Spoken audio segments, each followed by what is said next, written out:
Hello and welcome to my channel. हे वडे किती कुरकुरीत झालेत ते पाहून घ्या. पाहिलेत हे वडे बाहेरून किती कुरकुरीत आणि आतून एकदम मऊसूत आहेत. जाळी किती सुरेख पडली आहेत.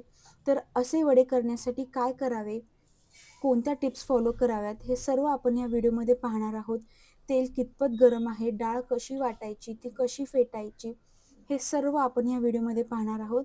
त्यामुळे व्हिडिओ शेवटपर्यंत नक्की पहा आणि चॅनलला लाईक, शेअर आणि सबस्क्राईब करायला विसरू नका. चला तर मग रेसिपीला सुरुवात करूयात.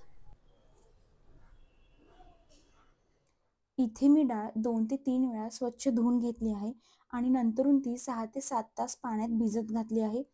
पाहू शकता डाळ एकदम व्यवस्थित भिजली आहे. आता काय करायचं, हे सर्व डाळीमधलं पाणी निथळून काढायचं आणि हे असंच सर्व पाणी निघेपर्यंत 10 मिनिटे ठेवायचं. डाळ वाटताना आपल्याला त्यात खूप पाणी नकोय, ते का मी हे पुढे सांगेनच. त्यामुळे शक्य होईल तेवढं पाणी निथळून घ्यायचं. आता सर्व पाणी निघून गेलं की थोडी थोडी करून डाळ मिक्सरच्या भांड्यात घ्यायची आणि आता आपण यात घालणार आहोत बर्फाचे तुकडे. आता बर्फाचे तुकडे का? कारण की उडीद डाळ वाटताना गरमी निर्माण होते, त्यामुळे डाळीतील प्रोटीनचे विघटन होते आणि बॅटर नीट फुलत नाही. बर्फ वापरल्यामुळे बॅटर थंड राहते आणि फुलण्यासाठी मदत होते. शिवाय थंड बॅटरमध्ये हवा चांगली मिसळते, म्हणजेच प्रॉपर एरिएशन होतं, ज्यामुळे वडे चांगले फुलतात. वडे बाहेरून कुरकुरीत आणि आतून मऊसर होतात. बर्फ घातल्यामुळे बॅटर हलके, गुळगुळीत आणि वाटायलाही सोपे जाते. आता खूप बर्फाचेही तुकडे नाही घालायचे, 3 ते 4 बर्फाचे तुकडे घालायचे. हवं असल्यास तुम्ही थंड पाण्याचाही वापर करू शकता. तुम्ही पाहू शकता पीठ आपलं किती व्यवस्थित वाटून झालं आहे आणि बॅटर जास्त चिकट पण नाही झालं. आता वाटलेली डाळ भांड्यामध्ये काढून घ्यायची. चवीपुरतं मीठ आणि अर्धा ते 1 टीस्पून जिरं घालायचं. हवं असल्यास तुम्ही कढीपत्ता, आलं, हिरव्या मिरच्या हेही घालू शकता आपल्या आवडीनुसार. आणि बॅटर वाटून झाल्यावर हाताने किंवा चमच्याने 2 ते 3 मिनिटं फेटून घ्यायचं. त्यामुळे अजून एरिएशन होतं आणि वडे होतात अगदी हॉटेलसारखे.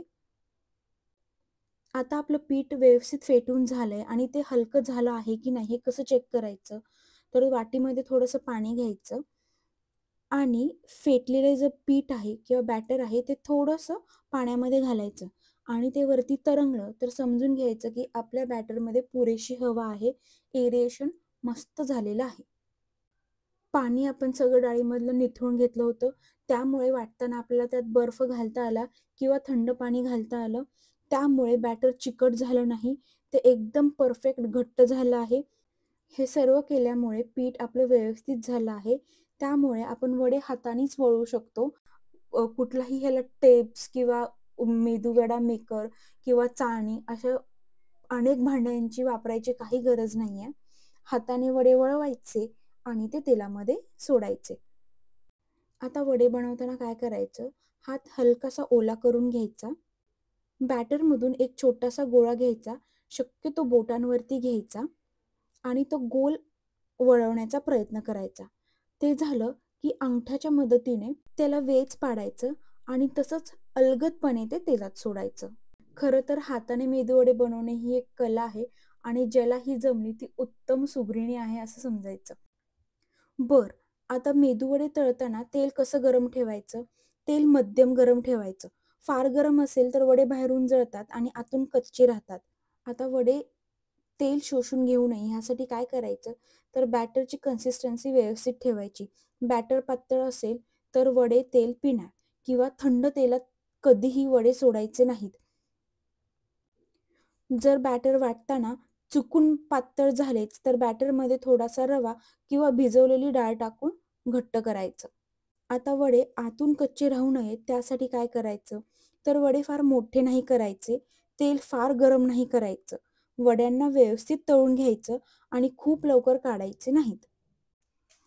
तर पुढच्या वेळेस मेदूवडे करताना माझे हे सगळे टिप्स प्रॉपर फॉलो करा आणि मी गॅरंटी देऊन सांगते तुमचे वडे एक नंबर अगदी बाहेर हॉटेलमध्ये मिळतात तसे होणार.